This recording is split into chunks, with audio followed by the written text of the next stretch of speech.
नमस्कार दोस्तों, स्वागत है आपका आपके अपने फेवरेट चैनल वेल्थ मंत्रा पे। दोस्तों, आज की वीडियो में हम बात करने वाले हैं रेलटेल के आईपीओ के बारे में।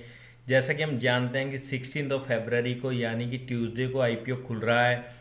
तो दोस्तों, इस आईपीओ में हमें करना क्या है, एक्सपेक्टेड लिस्टिंग प्राइस क्या है, प्राइस बैंड क्या है, लोड साइज और अदर डिटेल्स, ये सारी हम चेक करेंगे वीडियो में। आगे वीडियो में हम पहले चेक करेंगे कि रेलटेल कंपनी करती क्या है, इसकी स्ट्रेंथ्स क्या है, वीकनेसेस क्या है, और आईपीओ के रिस्क फैक्टर क्या है, फाइनेंशियल्स के बारे में, और लास्ट में आईपीओ की डिटेल के बारे में, और बिल्कुल लास्ट में कि हमें ये आईपीओ अप्लाई करना है या अवॉइड करना है।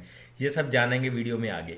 दोस्तों, वीडियो शुरू करने से पहले अगर आप मेरे चैनल पर नए हैं तो मेरे चैनल को कर लीजिए सब्सक्राइब और नीचे दिए गए बेल आइकन को दबा दीजिए ताकि आपको नए नए जानकारी भरे वीडियो सबसे पहले मिलते रहें।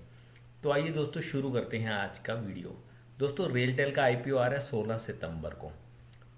तो जान लेते हैं कंपनी करती क्या है ऑफ द रेलटेल। रेलटेल, जैसा कि हम जानते हैं कि गवर्नमेंट ऑफ इंडिया की अंडरटेकिंग है। जी हाँ दोस्तों, जो कि मिनिस्ट्री ऑफ रेलवेज जो गवर्नमेंट ऑफ इंडिया के अंडर आती है, उसके द्वारा मैनेज्ड एडमिनिस्ट्रेटेड कंपनी है। और ये करती क्या है, इंफॉर्मेशन कम्युनिकेशन टेक्नोलॉजी इंफ्रास्ट्रक्चर में काम करती है कंपनी। और कंपनी का मेन ऑब्जेक्टिव, कंपनी 2000 में इस्टेब्लिश हुई थी और मेन ऑब्जेक्टिव था कि जो मॉडर्नाइजेशन ऑफ टेलीकॉम इंफ्रास्ट्रक्चर है उसका मॉडर्नाइजेशन करना। और this is the one of the largest. दोस्तों, ये सबसे बड़ी कंपनियों में, टेलीकॉम इंफ्रास्ट्रक्चर की सबसे बड़ी कंपनियों में, इंफ्रास्ट्रक्चर प्रोवाइडर्स में सबसे बड़ी कंपनियों में एक है। और कंपनी अपने ऑपरेशंस को मेनली इंडियन रेलवेज को कैटर करती है। इंडियन रेलवेज का जो भी आप देखोगे कि सेफ्टी सिस्टम है, टेली का कम्युनिकेशन इंफ्रास्ट्रक्चर है, और सारा का सारा वो सारा रेलटेल मैनेज करती है। एज ऑन 30 जून 2020, जी हाँ, 30 जून 2020 तक कंपनी के पास लगभग 55,000 किलोमीटर का ऑप्टी फाइबर नेटवर्क था और लगभग 5,677 रेलवे स्टेशन इससे जुड़े हुए थे। जी हाँ दोस्तों, आप देखोगे कि कंपनी बहुत बड़े लेवल पर काम करती है और रेलवे का लगभग आप देखोगे कि बहुत बड़ा इंफ्रास्ट्रक्चर है। और कंपनी के डाटा सेंटर कहाँ कहाँ पे हैं? हरियाणा में गुरुग्राम में, सिकंदराबाद और तेलंगाना में आप देखोगे कि कंपनी के डाटा सेंटर हैं। और दोस्तों, आइए बात कर लेते हैं स्ट्रेंथ्स की। अब रेलटेल जो है is the one of the largest telecom infrastructure provider. सबसे बड़ी बात है दोस्तों, ये सबसे बड़ी कंपनियों में से एक है, largest infrastructure provider in the telecom sector. और सेकंड बात देखेंगे दोस्तों, ये लगभग हर छोटे बड़े गांव सिटी तक पहुंची हुई है और पूरे इंडिया की लगभग 70% पॉपुलेशन को ये कवर करती है। यानी क्या आप कहोगे कि जो गांव और सिटीज लगभग 70% पॉपुलेशन जहाँ रहती है वहाँ का ये लगभग कवर करती है। और कंपनी का एम क्या है, ये चाहती क्या है, leadership in providing premier telecom infrastructure cost effective manner में करने के लिए। और कंपनी फ्रंट रनर है national wide broadband telecom and multimedia network में अपना इंफ्रास्ट्रक्चर प्रोवाइड करने में इंडिया में फ्रंट रनर है। और इनका इंडियन रेलवेज के साथ और अदर पीएसयू के साथ स्ट्रेटेजिक टाई अप है जहां से इनका रेवेन्यू और इनकम जनरेट होती है। और तो यहाँ पे अब बात कर लेते हैं वीकनेसेस की। अब मेनली आप देखोगे कि रेलटेल ज़्यादातर इंडियन रेलवे और गवर्नमेंट ऑफ इंडिया के पीएसयू पे डिपेंड करती है। दोस्तों, ये सबसे बड़ा रिस्क फैक्टर है या वीकनेसेस है, क्योंकि इनका revenue mostly government of India की यूनिट से ही आता है। सेकेंडली हम बात कर ले कि कम्युनिकेशन टेलीकम्युनिकेशन इंफ्रास्ट्रक्चर में जो भी आप देखोगे कि हाई फिक्स कॉस्ट होती है और कैपिटल आउटफ्लो बहुत ज़्यादा होता है। जी हाँ दोस्तों, इंफ्रास्ट्रक्चर खड़ा करने के लिए बहुत मोटे अमाउंट की ज़रूरत होती है और गेस्टेशन पीरियड यानी इनकम जनरेशन का पीरियड काफ़ी ज़्यादा रहता है। आप देखोगे कि इंफ्रास्ट्रक्चर के लिए बहुत बड़े पैसे की ज़रूरत रहती है। और आप जैसा कि हम जानते हैं कि टेलीकॉम सेक्टर क्या है, आप देखोगे कि नई नई टेक्नोलॉजी आ रही है, अपग्रेड्स होना जरूरी है। तो उसके बेस पे आप देखोगे कि रेल टेल को भी अपना लगातार इस पे कॉन्स्टेंटली अपने आप को अपग्रेड करना जरूरी है, जो कि बहुत जरूरी है। और लास्ट में आप देखोगे कि ये जो इंफ्रास्ट्रक्चर का जो काम है हाईली कम्पिटिटिव है। रेल टेल इस जिस फील्ड में काम करती है वो हाईली कम्पिटिटिव इन्वायरमेंट में काम करती है।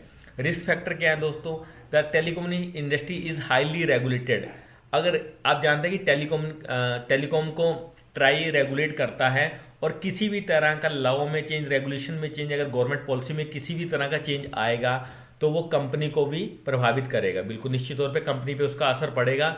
और और ज़्यादातर जैसा कि मैंने पीछे दिखाया कि पीएसयू कस्टमर से अपना रिवेन्यू, गवर्नमेंट ऑफ इंडिया की कंपनियों से, स्टेट गवर्नमेंट से ये अपना रिवेन्यू आप देखोगे कि गवर्नमेंट ऑफ इंडिया एंटिटी से, स्टेट गवर्नमेंट से अपना रिवेन्यू जनरेट करती हैं। और एनी चेंजेस इन, जी हाँ दोस्तों, किसी भी तरह का अगर किसी कॉन्ट्रैक्ट में चेंजेस आते हैं तो उसका इफेक्ट सीधा सीधा इसके रिवेन्यू पर पड़ेगा। और लास्ट में आप देखो, company does not continue to provide telecommunication और related service that are technology up to date. सबसे बड़ा रिस्क फैक्टर ये है दोस्तों कि जैसा कि प्राइवेट सेक्टर की बड़ी कंपनी इसमें काम कर रही हैं और काफ़ी ज़्यादा इसमें पैसा लगता है, तो टेक्नोलॉजी अपग्रेड इसका अगर नहीं रहेगा तो ये कम्पिटिटिव नहीं रह पाएगी, और ये सबसे बड़ा रिस्क फैक्टर है दोस्तों। और दोस्तों आइए बात कर लेते हैं फाइनेंशियल की। तो कंपनी एक स्टेडी ग्रोथ पे, बहुत ज़्यादा फास्ट फेज पे अगर आप देखेंगे तो बात करेंगे, नहीं कर रही है। रेवेन्यू की बात कर लेते हैं हम, तो लगभग 1021 करोड़ का रेवेन्यू 2018 फाइनेंशियल ईयर में था। 2019 में 1038 करोड़ का हो गया, और फाइनेंशियल ईयर 2020 में 1166 करोड़ रुपए का हो गया। नेट इनकम आप देखोगे कि 134 करोड़ से बढ़कर 135 करोड़ होगी 2019 में, 20 में 141 करोड़ हो गई। तो बॉटम लाइन में अगर आप बात करोगे तो बहुत ज़्यादा एकदम से ग्रोथ कंपनी कहीं से भी दिखा नहीं रही है। और नेट मार्जिन की बात कर ले तो वहीं पे आप देखोगे कि एक स्टेडी लगभग 13% और 12% का आपको दिखाई दे रहा है। तो आप देखोगे कि कंपनी बहुत ज़्यादा एक्सपेक्टेड ग्रोथ नहीं कर रही है, लेकिन स्टेडी ग्रोथ है। आप देखोगे कि रेवेन्यू अगर आप इससे पीछे के भी, जो मैं वीडियो में आपसे डिस्कस नहीं कर रहा हूँ, अगर आप पिछले 5-7 साल के देखोगे तो रेवेन्यू स्टेडी बेस पे स्टेडीली जैसा कि एक निश्चित फेज पे रेवेन्यू ग्रो कर रहे हैं, बढ़ ही रहे हैं कंपनी के। तो ये कंपनी फाइनेंशियल्स में 2007 से, जी हाँ दोस्तों, 2007 से लेकर 2020 तक अगर फाइनेंशियल की बात कर ले तो पिछले 14-15 साल से ये कंपनी लगातार प्रॉफिट में बनी हुई है, प्रॉफिट मेकिंग कंपनी है। और डिविडेंड पॉलिसी जो कंपनी की सीपीएससी, जी हाँ दोस्तों, पब्लिक सेक्टर एंटरप्राइजेस के लिए जो सेंट्रल पॉलिसी बनी हुई है, उसमें भी गवर्नमेंट ने डिक्लेयर किया हुआ है कि लगभग नेट रेवेन्यू का, जनरेटेड रेवेन्यू का कम से कम 30% आपको डिविडेंड पे आउट में देना ही देना है। तो डिविडेंड भी कंपनी बहुत अच्छा देती है, और इस फाइनेंशियल ईयर में ऑलरेडी 20% से ऊपर, जी हाँ दोस्तों, 21% का डिविडेंड ऑलरेडी कंपनी दे चुकी है। और फेस वैल्यू कंपनी की 10 रुपये है, जिस पे जो आईपीओ आ रहा है तो 10 रुपये की है। तो आप देखोगे कि 2 रुपये 10 पैसे का डिविडेंड ऑलरेडी कंपनी दे चुकी है। और अब बात कर लेते हैं आईपीओ की डिटेल की। जैसा कि हम जानते हैं ट्यूसडे को 16 तारीख को आईपीओ खुल रहा है, 3 दिन के लिए आईपीओ खुलते हैं, 18 तक खुला रहेगा। और प्राइस बैंड है 93 to 94 रुपीज़। जी हाँ दोस्तों, 93 से 94 का प्राइस बैंड रखा हुआ है। और मिनिमम बिड लॉट है 155 शेयर्स का, यानी कि अगर आपको अप्लाई करना है तो कम से कम 155 शेयर के लिए अप्लाई करना है। और रिटेल इन्वेस्टर के लिए मिनिमम एप्लीकेशन 14,570 रुपये की है दोस्तों। और मैक्सिमम, जैसा कि हम जानते हैं कि रिटेल इन्वेस्टर 2 लाख तक के लिए बिडिंग कर सकते हैं, तो 13 लोट का मैक्सिमम लोट आप अप्लाई कर सकते हैं 13 लोट तक। और यानी मैक्सिमम 1,89,410 रुपीज़ तक का हम एज ए रिटेल इन्वेस्टर आप इसमें अप्लाई कर सकते हो दोस्तों। तो दोस्तों शेयर में करना क्या है, यहाँ पे मैं आपको बता दूं दोस्तों, मेरी राय है कि आपको शेयर को सब्सक्राइब कर लेना चाहिए। या दोस्तों सब्सक्रिप्शन लिस्टिंग गेन के लिए निश्चित तौर पर आपको सब्सक्रिप्शन करना चाहिए। जब मैं ये वीडियो आपको बना रहा हूँ उस समय लगभग 40 रुपीज़ का, जी हाँ दोस्तों, 40 रुपये का प्रीमियम शेयर पे चल रहा है। 94 रुपीज़ का शेयर कंपनी दे रही है। तो आप देखोगे कि मोटा मोटी लगभग 40% से ज़्यादा का, जी हाँ दोस्तों, 40 से 45% का आपको ग्रे मार्केट में, जी हाँ दोस्तों, ग्रे मार्केट में, जिसे हम ग्रे मार्केट प्रीमियम बोलते हैं, 40 से 45% चल रहा है। और निश्चित तौर पे दोस्तों एक चीज़ का हमें ध्यान रखना है कि लिस्टिंग वाले दिन मार्केट का हाल क्या रहता है, आने वाले दिनों में मार्केट कैसा परफॉर्म करती है, लिस्टिंग उस पर भी डिपेंड करेगी। अगर मार्केट इसी तरह रनअप में रहेगी तो मेरा मानना है कि शेयर आपको लिस्टिंग 140 से 150 रुपये तक होती हुई लिस्टिंग दिखाई देगी। तो निश्चित तौर पे आपको 50% का, जी हाँ दोस्तों, 50% का गेन आपको लिस्टिंग वाले दिन ही देखने को मिल सकता है। 15,000 की जान, जी हाँ, तो प्रिसाइजली अगर मैं बात करूँ तो लगभग 14,500 की एप्लीकेशन है, तो पैसा आपको पहले दिन ही 1.5 गुना होता हुआ दिखाई देगा। लेकिन शेयर मार्केट में जैसा कि हम जानते हैं कि गारंटी किसी भी चीज़ की नहीं होती है। अगर मार्केट बहुत ज़बरदस्त खोला तो हो सकता है शेयर इससे भी अच्छा रनअप दे, और कहीं मार्केट में उठा पटक हुई तो इफेक्ट इसकी लिस्टिंग पर भी पड़ेगा दोस्तों।